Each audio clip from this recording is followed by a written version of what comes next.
നമസ്കാരം, ഞാൻ Deepthi. Chemmannur international jewellers Kaumudi ഹെഡ്ലൈൻസിലേക്ക് സ്വാഗതം. Powered by ARMC. സരിത പാരായണം 5ാം ഭാഗം.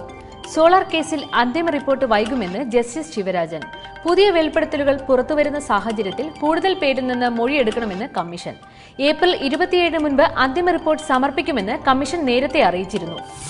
അതേസമയം ഇന്ന് കമ്മീഷൻ മുൻപാകെ ഹാജരായ സരിത ആരോപണങ്ങളുടെ ഡിജിറ്റൽ തെളിവുകൾ മുദ്രവച്ച കവറിൽ കൈമാറി. വാട്സ്ആപ്പ് ദൃശ്യങ്ങൾ പ്രചരിച്ച സംഭവത്തിൽ ADGP പത്മകുമാറിനെതിരെ നൽകിയ പരാതി DGP അവഗണിച്ചെന്ന് സരിത. കേസിൽ തന്റെ മൊഴി രേഖപ്പെടുത്തിയില്ലെന്നും ആരോപണം. സോളാർ ഇടപാടുമായി ബന്ധപ്പെട്ട് സരിതയ്ക്ക് ക്ലിഫ് ഹൌസിൽ പൂർണ്ണ സ്വാതന്ത്ര്യം ലഭിച്ചിരുന്നു എന്ന് VS. മുഖ്യന്റെ വീട്ടിലെ സ്വകാര്യ പ്രാർത്ഥനയിൽ പോലും സരിത പങ്കെടുത്തിരുന്നു. ഇത്തരമൊരു സർക്കാരിന്റെ കാലത്ത് പ്രതിപക്ഷ നേതാവായി തുടരുന്നതിൽ താൻ ലജ്ജിക്കുന്നു എന്നും VSന്റെ കടന്നാക്രമണം. അഴിമതിയുടെ അങ്കലാപ്പിൽ. സോളാർ ബാർക്കോഴ വിവാദങ്ങളിൽ ബില്ലെടുത്ത് പ്രതിപക്ഷം നിയമസഭയിൽ. സർക്കാരിനെതിരെ തൊടുത്തുവിട്ട ആരോപണങ്ങളിൽ അതേ നാണയത്തിൽ തിരിച്ചടിച്ച് ഭരണപക്ഷം. സംസ്ഥാനം ഭരിക്കുന്നത് സ്റ്റേ സർക്കാർ എന്ന് കോടിയേരി. സ്റ്റേ നീങ്ങിയാൽ ഗവൺമെന്റ് താഴെ പോകുമെന്നും ആക്ഷേപം. മുഖ്യമന്ത്രിക്കെതിരായ ആരോപണം ബാലിശമെന്ന് രമേശ് ചെന്നിത്തലയുടെ മറുപടി. സോളാർ കേസിലെ തെളിവുകളുടെ അടിസ്ഥാനത്തിൽ മുഖ്യമന്ത്രി രാജിവെക്കണം. സോളാർ കുംഭകോണം സർക്കാരിനെ നിഴൽ പോലെ പിന്തുടരുന്നു. ഉമ്മൻചാണ്ടിക്ക് ധാർമ്മികതയും ജനാധിപത്യ മൂല്യവുമില്ലെന്നും വിമർശനം. അഴിമതി ആരോപണങ്ങളിൽ ഒരു മന്ത്രിക്കെതിരെയും കേസില്ലെന്ന വാദവുമായി ആഭ്യന്തരമന്ത്രി. കോടിയേരി നൽകിയ അടിയന്തര പ്രമേയത്തിന് അനുമതി നിഷേധിച്ചതോടെ നടുത്തളത്തിലിറങ്ങിയ പ്രതിപക്ഷം സഭ സ്തംഭിപ്പിച്ചു. പ്രതിഷേധങ്ങളുടെ പശ്ചാത്തലത്തിൽ ഗവർണറുടെ നയപ്രഖ്യാപനത്തിന്മേലുള്ള നന്ദിപ്രമേയ ചർച്ച 2 ദിവസമായി ചുരുക്കിയതായി സ്പീക്കർ N. ശക്തൻ. സർക്കാരിന് സമ്മർദ്ദമേറുന്നു. ബാർക്കോഴ കേസിലെ ഗൂഢാലോചനയിൽ നിലപാട് ഘടിപ്പിച്ച് മാണി കോൺഗ്രസ്. സർക്കാരിനെ താഴെയിറക്കാൻ ഗൂഢാലോചന നടത്തിയ ബിജു രമേശും SP സുകേഷിനുമെതിരെ ഉടൻ നടപടി വേണമെന്ന് ആവശ്യം.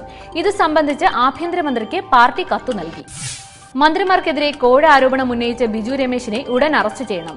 SP സുകേഷിനെതിരായ ക്രൈംബ്രാഞ്ച് അന്വേഷണം വേഗത്തിൽ പൂർത്തിയാക്കി കടുത്ത അച്ചടക്ക നടപടി സ്വീകരിക്കണമെന്നും മാണി കോൺഗ്രസ്. ബാർ കേസിൽ 4 മന്ത്രിമാരെ കുടുക്കാൻ ശ്രമിച്ചതിനു പുറമെ മാണിക്കെതിരെ വ്യാജ തെളിവുണ്ടാക്കിയെന്നും കഴിഞ്ഞ ദിവസം പുറത്തുവന്ന വിജിലൻസ് റിപ്പോർട്ടിൽ പരാമർശം. ഭീകരതയ്ക്ക് മൗനാനുവാദം. മുംബൈ ഭീകരാക്രമണ കേസിൽ ലഷ്കർ-e തോയ്ബ ഭീകരൻ ഡേവിഡ് ഹെഡ്ലിയുടെ നിർണായക മൊഴികളോട് പ്രതികരിക്കാതെ പാകിസ്ഥാൻ.